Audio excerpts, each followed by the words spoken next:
¿Cuál es el inverso si A es un elemento cualquiera en el grupo?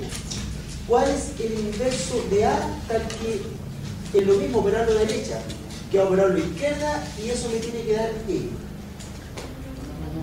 ¿Quién es por definición? A la menos 1. Así lo denotamos, ¿cierto?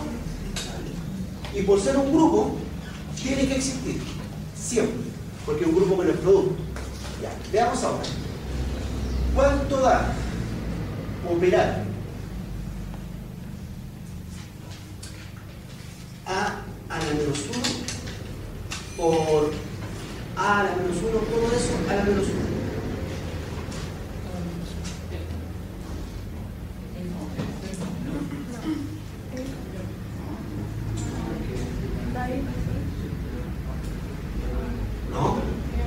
No pueden ustedes decir que esto da A, porque eso es lo que hay que probar. No pueden usar esa hipótesis. Si eso da el neutro, ¿por qué da el neutro?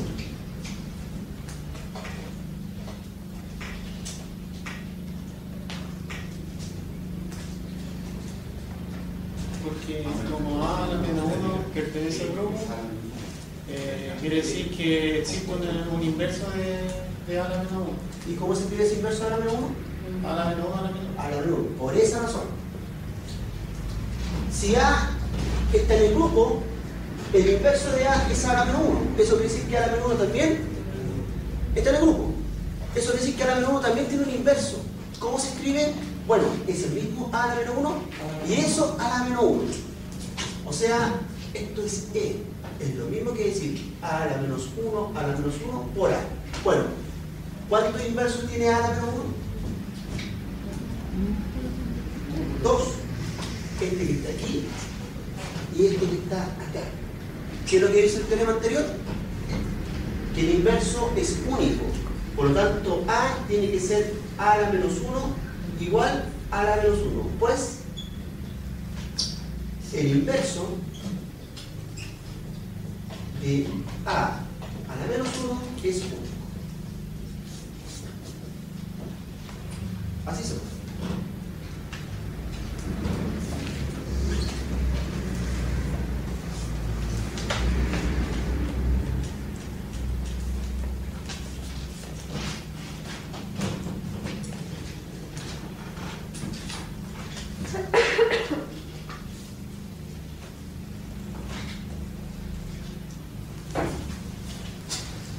Entonces, teniendo eso en cuenta, la segunda parte sale fácil de salir.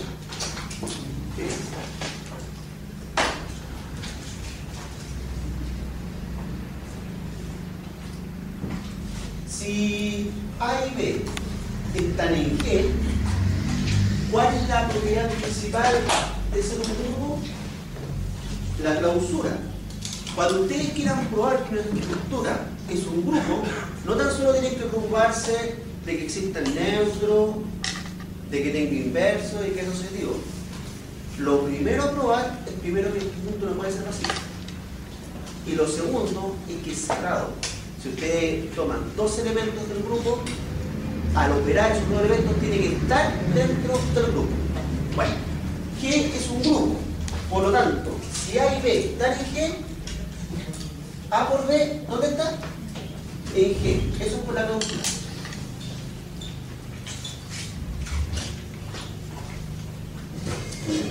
Ya. Vamos viendo. ¿Quién es, por forma natural, el inverso de A por B? A por B, todo a la menos 1, ¿cierto? Es lo mismo que A por B a la menos 1 y eso es E. Perfecto. Esto por A por B. Y eso es E. Eso es por ser G un grupo. El inverso de un elemento es el mismo elemento a la menos 1. Vamos a ver. ¿Cuánto es multiplicar A por B por B a la menos 1 por A la menos 1? Por asociatividad, podemos agrupar de esa forma. B por B a la menos 1, E. A por E, A por A a la menos 1, E. ¿Y cuánto es B a la menos 1 por A a la menos 1 por A por B? ¿Cuántos inversos tiene A por B? 2. Tiene X y tiene S. ¿Qué implica cuánto tiene que ser B a la menos 1 por A a la menos 1? Por unicidad de inverso, A por B, todo a la menos 1.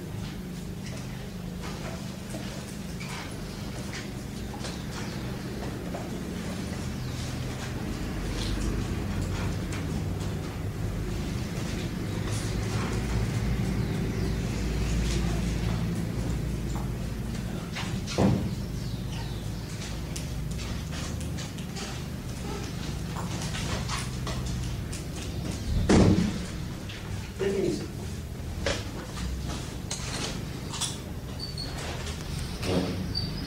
Sea que con una operación asterisco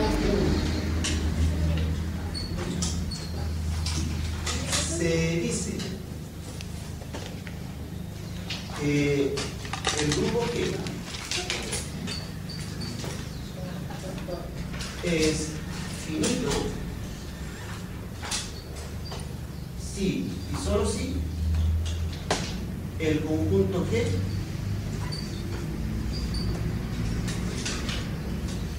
es finito. O sea, en otras palabras, para determinar si un grupo es finito, basta con determinar si el conjunto es finito. No tiene nada que ver la operación por la que está definida el grupo. Análogamente, el grupo va a ser infinito si solo si el conjunto es infinito. Se dice que el orden de G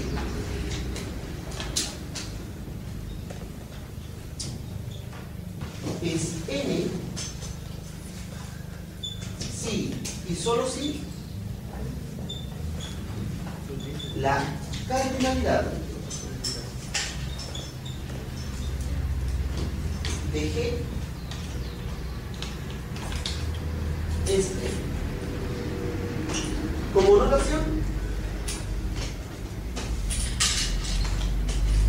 se va a tener que la cardinalidad de G, que es como se va a definir en orden, se va a definir simplemente como el orden de G.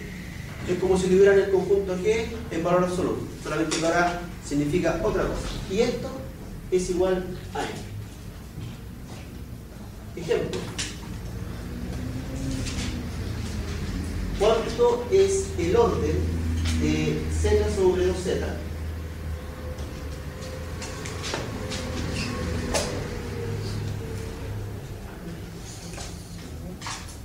¿Cuántos elementos tiene el grupo Z sobre 2Z? 2. El orden es 2, que es la cardinalidad del conjunto. ¿Cuánto es el orden de Z sobre 6Z?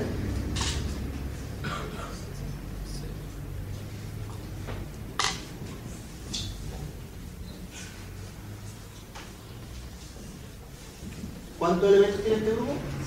6. El orden es 6. ¿Cuánto es el orden en general de Z sobre NZ?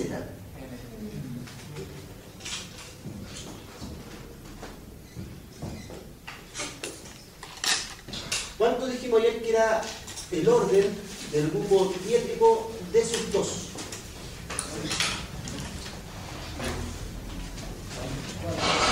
4. ¿Cuánto es el orden del grupo diétrico de sus 3? ¿Cuánto es en general el orden del grupo diétrico de sub n? 2.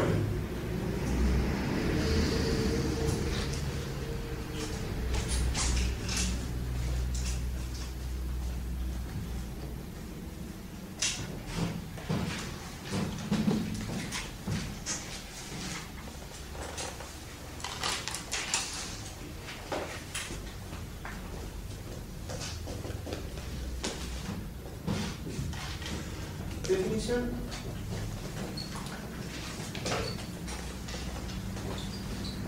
Sea G con una operación asterisco un grupo. Y H un subconjunto de G. H distinto de vacío. se dice que H es un subgrupo de G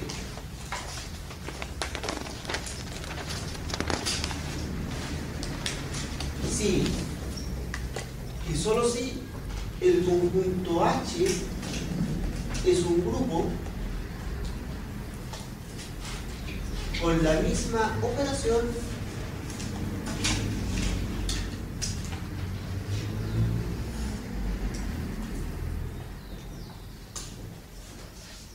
que G. Esto nos va a poder permitir construir una cantidad enorme de grupos, porque en general, si G es un grupo y tenemos H, un subgrupo de G, bueno, la definición dice que para que sea un subgrupo, H tiene que ser un grupo. Por lo tanto, automáticamente H, al ser subgrupo, ya es un grupo, lo que nos permite poder construir muchos grupos. Como notación,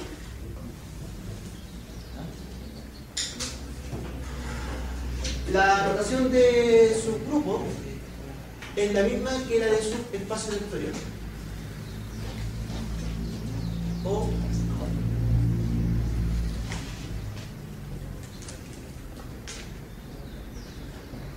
eso denota ser un subgrupo.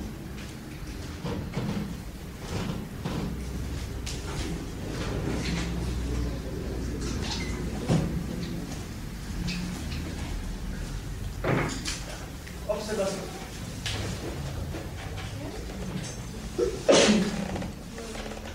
Si el grupo G con una operación asterisco es un grupo, automáticamente existen dos subgrupos. ¿Cuáles vendrían siendo?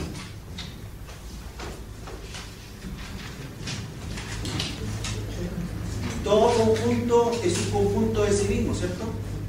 Por lo tanto, H igual que subgrupo de G. Y es inmediato porque todo subgrupo es un grupo de sí mismo. Por lo tanto, G es un subgrupo de G. Y G con la operación asterisco es un grupo, no hay nada que hacer, es inmediato. Si H es igual al elemento neutro, ¿será que es un subgrupo? Vamos viendo. Es distinto de vacío, ¿cierto? Tiene un elemento. La identidad operada por la identidad, ¿qué le da? La identidad, el neutro. Bueno, el neutro está acá adentro, por lo tanto es cerrado. Tiene el neutro. ¿Cuál es el inverso del neutro? El neutro. ¿Y el neutro es asociativo consigo mismo? Sí, entonces, subgrupo de G. Estos dos subgrupos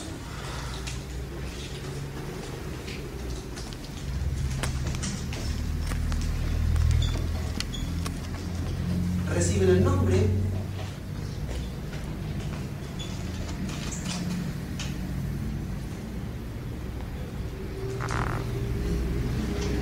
de subgrupos triviales. Por lo tanto, sin importar el grupo que ustedes tengan, siempre saben de que al menos tienen dos subgrupos.